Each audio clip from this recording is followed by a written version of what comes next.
If you're worried about burning out or not succeeding, then you really shouldn't be building a company. That shouldn't even cross your mind. If that's crossing your mind, you should go do something else. Know anything about anyone. That's not a movie tagline or a book title. That's what Michael Fanous promises to do with his AI company. Can you explain 9.ai to me like I'm a parent who barely understands AI? And why did you build this company instead of something much safer? Agent is a vehicle for AI to navigate and understand the world. If someone emails Rayan, needs to figure out who's Jason Collins 11 who just emailed Rayan. Is it Rayan's father emailing him? And if the agent has no context, it's going to have no idea how to respond. Your tagline is know anything about anyone. That's the same promise every surveillance company makes. So where's the line between useful intelligence and straight up stalking? We all have apps on our phone. We all have Instagram, Facebook, TikTok. I am 100% certain all of these apps are collecting a lot of data. We definitely have to be thoughtful about how we approach it, but in all honesty, the sort of end goal of 9 is to just make sure you're getting relevant information targeted towards you. Everyone's building something, so what's your moat? What can 9.ai do that OpenAI, Perplexity, or the next YC badge can't replicate in 3 months?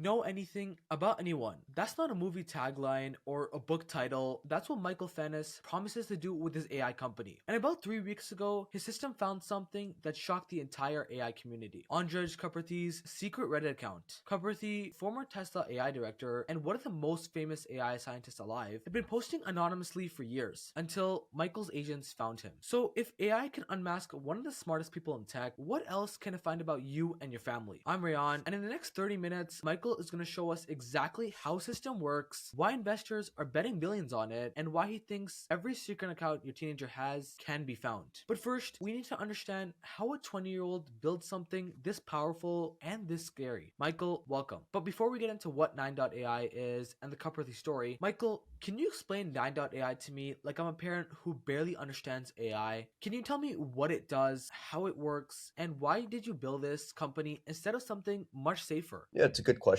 So I think first we have to take a step back and go into the AI landscape. We can briefly discuss some topics. So the first being agents. There's this idea of agents becoming very, very popular on the web. What an agent is, just to give a brief sort of answer, is a vehicle for AI to navigate and understand the world, right? And a huge component of that is the context that the agent has. We're solving what I sort of like describing as the cold start problem, which typically means like a lot of agents, for example, are email productivity suites, right? And if someone emails Rayan, it needs to figure out, okay, who's Jason Collins 11 who just emailed Rayan? And it also needs to understand, how do I respond to this person? Like, is it Rayan's father emailing him? Is it his school teacher? Is it his boss? Who is it? And if the agent has no context, it's going to have no idea how to respond. Is it a spam email? Is it an important email? It doesn't know. So I would sort of describe us as, from a 30,000 foot perspective, is we provide agents with the understanding it needs to make the right decision in regards to who you are, right? So for example, if you're a 27-year-old man working as a software engineer over at Apple, and you have knee problems and love basketball and you used to be on the boxing team in university, it would have all of that context and say, okay, this is an email from your physical therapist. It's important. I need to prioritize this to understand it. But this other email that's trying to sell me offshore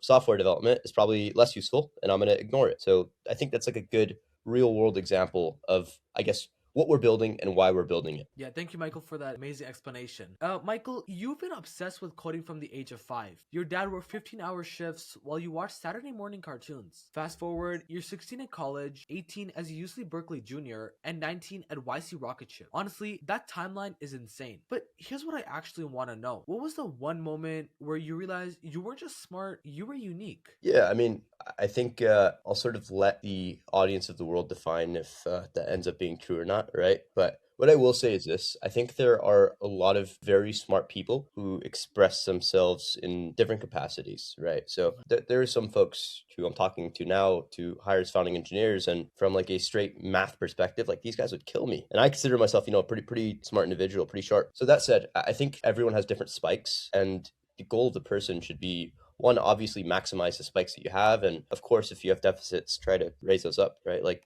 something that I think folks don't know is, growing up, I was pretty quiet up until maybe high school. And I realized that really doesn't serve you well. If you're very, very smart and you work hard, you do cool things, but no one knows about it, then there's a huge lagging What's the point, indicator there. really? Exactly. Michael, let's talk about the discovery everyone wants to know about. Walk me through the exact moment your system found Andrej Karpathy's secret Reddit account. What was the process? How long did it take? And what was your reaction when you realized it was actually his account? Yeah, I think there are a few good questions baked into that. And the first one being, how do we do it? And the essential answer for Nine is we deploy millions of agents across the entire web, which incorporates, hundreds of millions of websites to index and understand people. And a big proponent of that is we have a knowledge base of who someone is, and you can leverage that to get new insights. So a lot of folks don't actually know this. The persona of Bad Me Fisto, which was the account name on Reddit, is actually one of a very famous Rubik's Cube solver from like 15 years ago. And Nine was able to derive that, make the connection that that was actually Andrej Karpathy, as well as see the Reddit account, see the content he's posting on there, combined with the username, and you could sort of make these very intelligent resolutions to figure out. After that story broke out, what was the reaction? Did Karpathy reach out? How did the AI community react? And what I'm really curious about was that moment made 9.ai really famous, but it also made some people nervous. So, how do you think about the responsibility that comes with that kind of power? Yeah, again, good questions. So I think the first part of that, in terms of like how did everyone react, obviously got some traction in terms of online, got a couple 100,000 impressions. So nice little, I guess, insight right there for you. Second part, in terms of future facing, like how do people perceive this? How should they take this in? What I would say to that is how public facing you are is really your choice. So like if you're a 14-year-old kid, you probably shouldn't have, public social medias posting your whole life story.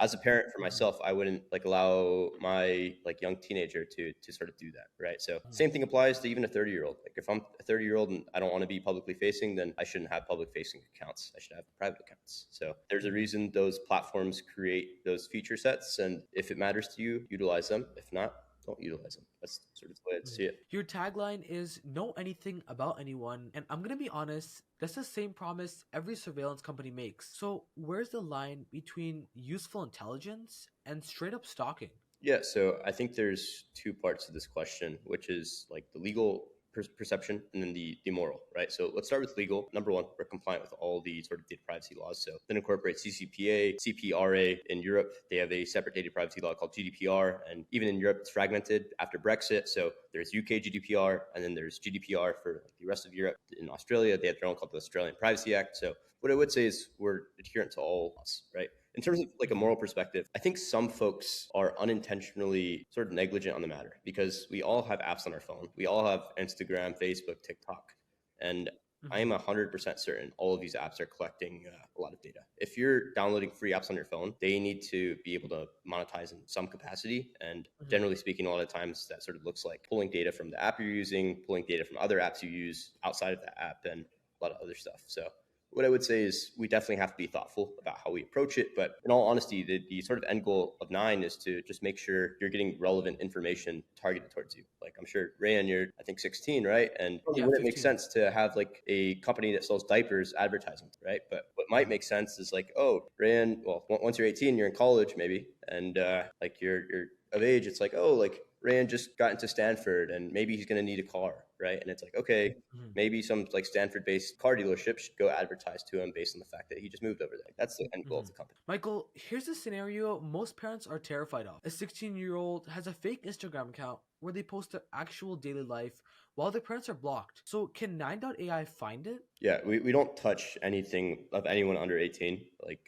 legally obligated cannot touch that. Period. So yeah. You're 20 and you literally just stopped being a teenager. If your parents had used 9.ai to find all your secret accounts when you were 16, would you still have built this company or would you hate what you're building right now? Yeah, I don't think I'd hate what I'm building right now, and I don't think like I just mentioned, I answered the last question, which is we don't collect data on anyone under 18. So even if my parents try Mhm. to use it, it wouldn't work. You've raced through a lot of milestones, college at 16 and UC Berkeley at 18. But speed had a cost. So what do you think you missed and what do you wish you can get back? Yeah, it's a good question. So I think there's always going to be trade-offs in life, and you're going to have to make those trade-offs in terms of what you value specifically, right? So for some folks, like that high school experience is like super valuable for them, and I'm sure there's stuff I probably missed, but I'm sort of not cognizant of it because I missed it, right? So I couldn't really say like, oh, I wish this happened or that happened, but at the same time, looking back in time, I really don't regret the steps I've taken, given the sort of trajectory. Hopefully that continues. But that said, like I would really encourage anyone listening, whether it's a parent or a student who's sort of unsure about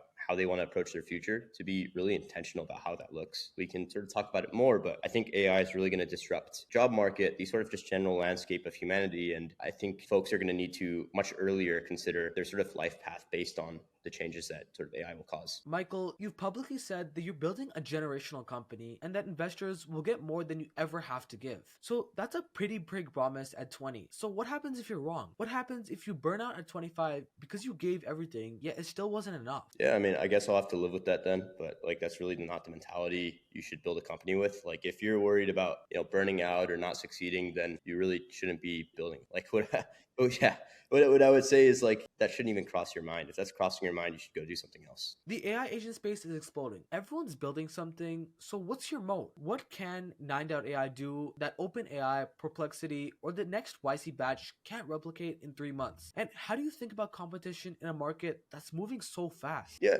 a couple good questions there. So, in terms of why can't a giant company replicate us, it's a first good one right there. So, I think the first thing I would say is basically these gigantic companies, they all have specific goals and targets. So, OpenAI, for example, they need to try and create the best foundational model possible. I think we all saw with Gemini 3, they immediately lost over 7% of traffic, which is very, very big for them. And downstream from that, it's very possible that financial backers that can really cause some uncertainty, which OpenAI really can't afford based on their sort of infrastructure payment commitments, right? So I think everyone's sort of staying in their lane. In terms of like startups or YC, we have a pretty nice head start. The first thing I would say is we have profiles of 1.7 billion people, which is like a scale that really others can't get to. The other part of it is, like I mentioned earlier, we've sort of had our fun with trial and error, if you will, and you learn a lot very quick. So, like I mentioned, each geography has their own laws, and that's not something that an average 20-year-old is going to know or be able to figure out how to, configure different servers with certain roles and permissions for agents to be able to, at a geographic level, understand what it can do, what it can't do, and also what I would say is creating infrastructure to deploy millions of agents is like very, very complex. There's companies that are 10 times our size that are still trying to figure it out to even do it at a scale of 10,000 agents, right? So, Michael, a practical question for the parents listening. What should parents be teaching their kids now to prepare their kids for a world where tools like yours exist? yeah, I mean, I think the first thing I would say is you need to be cognizant of what your child is sort of doing. I think like that's like a common trait of good parents. I think the second thing is more broadly speaking from an AI landscape. I think there's sort of a different set of skills that are becoming far more relevant. So what I would say is human reasoning capabilities are still sort of there's alpha in it, right? So the way I would explain it is like these models, these foundation models are really good at giving you answers to questions it's seen before, especially if it's like seen the exact sort of text somewhere to answer a question. So if you said what happened in this war on this day, it's probably going to give you a pretty good answer. But if I give it, let's say I go to a financial auditing firm and I have 50,000 papers of, right, it's going to be far more complex and less likely to be successful to just hand that to a model versus a human who's had experience working with that. So what I would say is a parent should definitely help their children augment their sort of skill set to incorporate both very deep reasoning as well as some level of technical prowess. That doesn't mean you need to be a computer science wizard, but you should understand how to at least vibe code some basic apps and to sort of translate your thoughts and reasoning into software programs in some capacity. Michael, how will AI agents like 9.ai change how we think about trust, privacy, and identity in the year 2030? Yeah, it's a good question. I think the first part of that is it's going to change how products get presented to you, right? So in terms of like today, there are a lot of companies doing what I sort of call spray and pray, right? And what that looks like is, let's say there's a wedding ring company, right? Right now, what they're doing is sending 20 million emails to this gigantic set of people and hoping that, okay, out of this 20 million set of people, maybe 50,000 are actually going to get married soon, and some portion of that are going to actually buy. Whereas with Nine, the sort of end goal is to say, okay, we already know who's getting married, so we might as well market to them because they're already in the market to sort of buy these rings. And if we can create some sort of additional value for them, then it's really nice. Like, I don't know if you've had the feeling of like getting an email about something you're like about to buy, and it just makes it a lot more convenient just to go click. All right, that puts one thing off my list. So yeah, Makes it easier to buy the yeah. product. Like the more easier to buy the product, the more people are going to want to buy it. Especially if you already need it, you already want it, it's right in front of you based Mhm. on the sort of premise. Makes like extra convenient. Extra convenience. Yep. Michael, what's one thing a parent should do this week to protect their kids' digital footprint or at least teach them about some online privacy? Yeah, I mean, I think the first thing is be cognizant about what they're doing online, right?